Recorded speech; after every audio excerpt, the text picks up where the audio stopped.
Kita nak tengok macam mana sahabat ni berniaga dan bagaimana sifat mereka ketika berniaga. Okey, kita baca hadis yang kedua. Masuk cerita Abdul Rahman bin Auf. Sayyidina Abdul Rahman bin Auf berkata, ketika kami sampai di Madinah, Rasulullah SAW mempersaudarakan antara aku dengan Sa'ad bin Ar-Rabi'. Satu sistem yang Nabi buat, bila sampai Madinah ni kan, orang Muhajirin, orang luar, orang Ansar, orang tempatan. Dia biasanya, ialah dia panggil apa? Ketaksuban tempatan itu kadang-kadang boleh menyesatkan orang. Kepuakan, kekabilahan, keluarga, kesukuan. Dan benda ini sebenarnya dibenteras oleh Islam. Dan cara untuk menghancurkan masyarakat, kita hidupkan asabiah. Kita semarakkan. So bila asabiah ni bersemarak, dia tak akan boleh ada perpaduan. Jadi orang Arab betah lagi kan. Jadi macam mana supaya ni orang luar ni, kita istilahnya sekarang ni pendatang lah. Tapi mereka tak panggil orang Ansar tu sebagai orang Muhajir sebagai pendatang, mereka panggil saudara. Jadi cara nak rapatkan lagi supaya orang luar ni ada orang ambil tanggungjawab kebajikan dia. So macam mana nak buat? Nabi buat macam mana? Nabi telah tetapkan Nabi telah couplekan orang Muhajirin ni, dia punya couple dia kalangan orang tempatan, orang ni. Tujuan dia apa?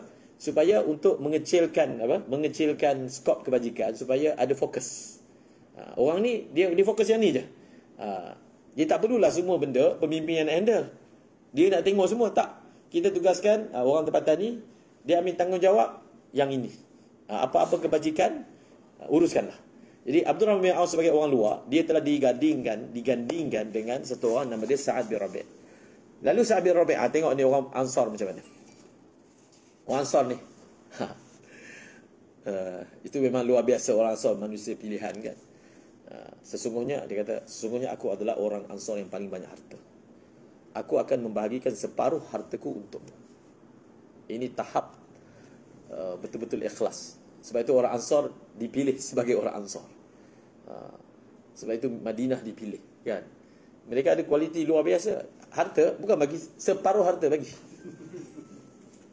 untuk orang baru yang dia baru kenal ni. Ini bukan saudara adik-beradik dia ni. Ini orang luar. Sebab Nabi dah mempersaudarakan kita. So aku anggap kau saudara. Saudara.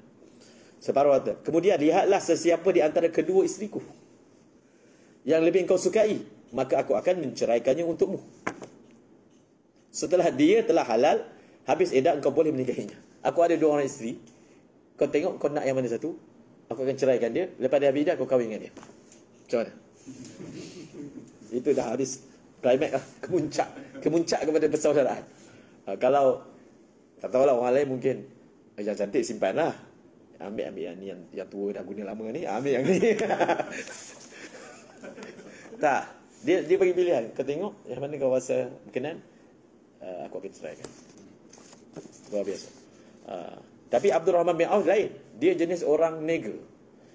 Dia jenis orang survivor. Dan Abdul Rahman bin Auf memang Allah bagi dia talent niaga. Sekira-kira dia dia punya pandai buat duit ni, orang sekarang ni, bahasa orang sekarang lah. Dia ni kalau berjalan sepak batu, bawah tu kira ada emas lah. Macam tu. Berjalan tersepak, kat kaki tu ada emas. Nak begitu, dia ni senang. Dia ni dalam bab mewujudkan uang ni, dia memang pandai. Dia datang sehelai sepinggang. Dia tak sampai beberapa ketika, dia sudah dapat menghasilkan sesuatu jumlah daripada harta. Jadi Abdul Rahman bin Auf ni, dia kata, aku tidak memerlukan hal ini. Tak perlu, terima kasih, aku tak perlu benda ni. Cuma kau bagi tahu kat aku kat mana pasar aku nak berniaga. Itu je. Memang ada orang yang dia ada talent berniaga. Dia tengok setakat nak dapat sikit-sikit ni simple je kan. Adakah ada pasar yang sedang berlangsung perniagaan ketika ini? Sa'ad menjawab, pasar Qainuqa adalah satu pasar. Dia berkata, lalu pada paginya Abdul Rahman pergi ke pasar. Pagi tu, esoknya dia pergi berniaga. Pada pergi pasar tersebut dengan membawa keju dan minyak sapi. Dia, perawi berkata lagi, kemudian dia sentiasa pergi lagi di pagi-pagi hari berikutnya untuk terus berniaga. Maksudnya dia istiqamah. Daripada berniaga sikit je, keju, minyak sapi. Antara benda yang disebutlah oleh ulama, apakah perniagaan Abdurrahman bin Auf dengan Utsman bin Affan. Mereka menumpukan perniagaan kepada keperluan asasi. Contohnya orang berniaga gula, orang berniaga beras. Walaupun sebenarnya untung dia, makin keuntungan gula ni sekilo 10 sen je kot, ke bawah lagi. Tapi dia menang kat value.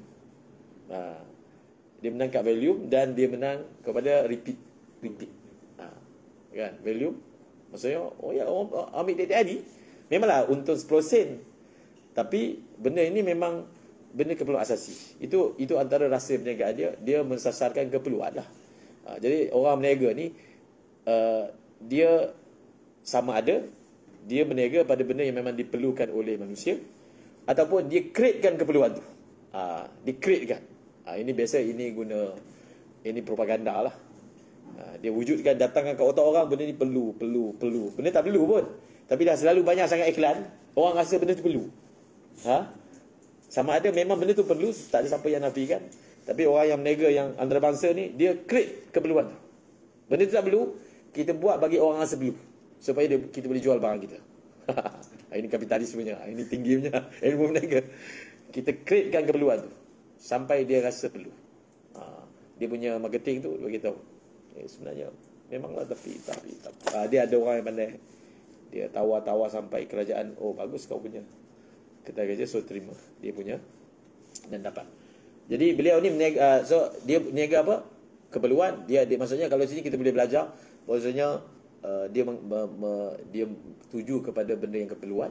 Keju dan minyak sapi ni orang Arab pakai lah, kan. Sayyidina Osman memang dia berniaga benda makanan. Dan dari satu segi, berniaga makanan ni value dia bagus. Macam contohnya, kalau nak ambil contoh lah, Syed Bukhari kan. Dia berniaga apa? Dia berniaga beras. Asas mula-mula perniagaan adalah beras. Saya baca lah buku dia tentang sejarah dia berniaga. Dia berniaga beras. Dia ada satu lori yang beras dia ambil kat tempat lain. Dia basic berniaga, dia ambil barang tempat lain dengan harga yang lebih murah dan dijual di tempat lain dengan keuntungan.